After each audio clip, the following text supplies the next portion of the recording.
computer genius have in common with a pop culture comedy icon? At first glance, you wouldn't think a lot, but if you think about it, they're both experts in their field and have achieved that by putting at least 10,000 hours into what they do.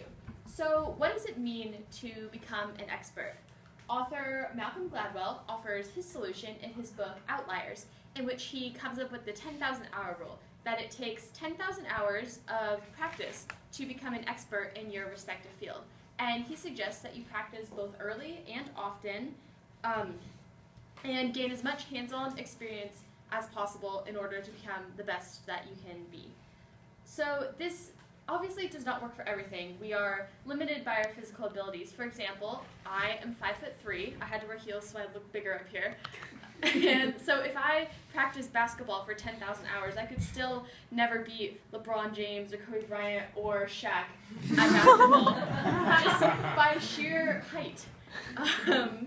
However, this should offer us some motivation, because for most of us, what we are going to pursue with our lives lies outside of the athletic range. So we should be more motivated to dedicate our time to those things. So speaking of time, how long is 10,000 hours? As I was thinking about that, I was like, oh, you know, that's like not that long.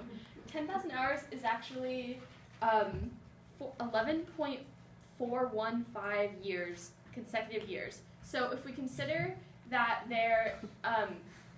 people in America have an average lifespan of 78 years, that comes out to about 14% of our total lifespan, which is a significant amount.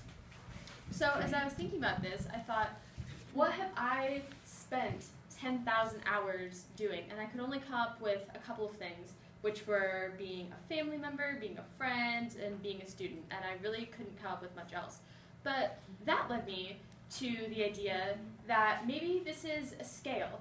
Maybe if we spent 3,000 hours doing something, then we would be a novice in that field. Or if we spent 7,000 hours, we are an intermediary. So that made me think of me and my art. So I've done art since I was 5 or 6 years old, and I still love it. I have not spent 10,000 hours on it, and I'm not an expert by any means. But you can see the difference from art that I did when I was maybe 7-ish to a piece that I'm working on right now that is not really complete because it's hard. So you can see the difference that just dedicating our time can make into getting these hours and becoming an expert in things that we enjoy. So, are we spending our time wisely? How can we use the hours that we have in the day to become an expert in things that we enjoy?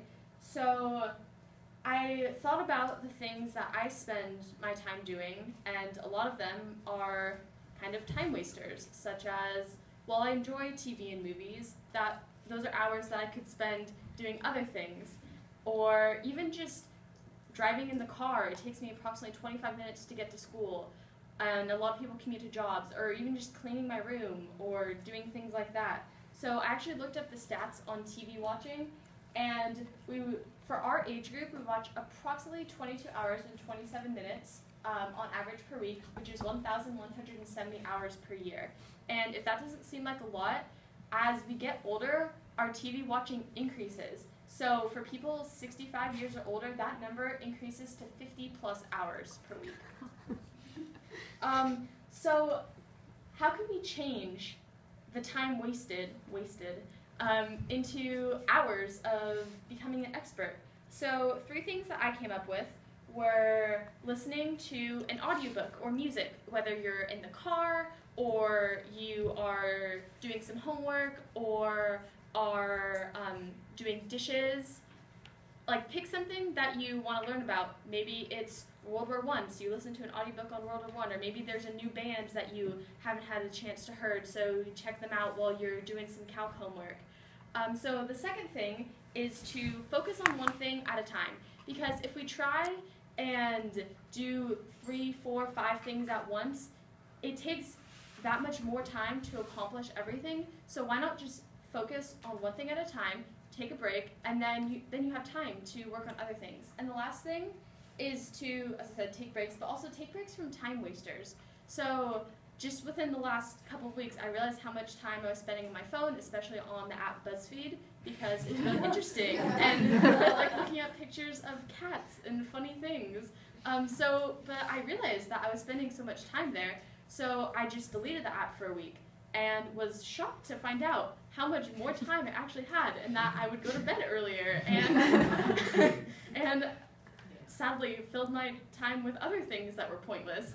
But that's besides the point. So as we are all going out either to college or to travel or to become a functioning member of society, we should ask ourselves, what do we want to do with our lives? Because people are constantly asking me, oh, what college are you going to? Oh, what are you going to major in? What do you want to do with your life? What do you want to be? And I had been talking to Mr. Bruce about becoming an expert, and I thought to myself, I don't know what I want to be an expert in. So I would encourage you guys to take the time to consider what you want to pursue with your life. Because if you work at a job from age 25 to 65, from 9 to 5, with about 2 weeks vacation, you are going to spend 70,000 hours at that job, well above the level Malcolm Gladwell gives us to become an expert. So why don't we pursue things that we actually like? So let's not waste our lives, but experience them. Thank you.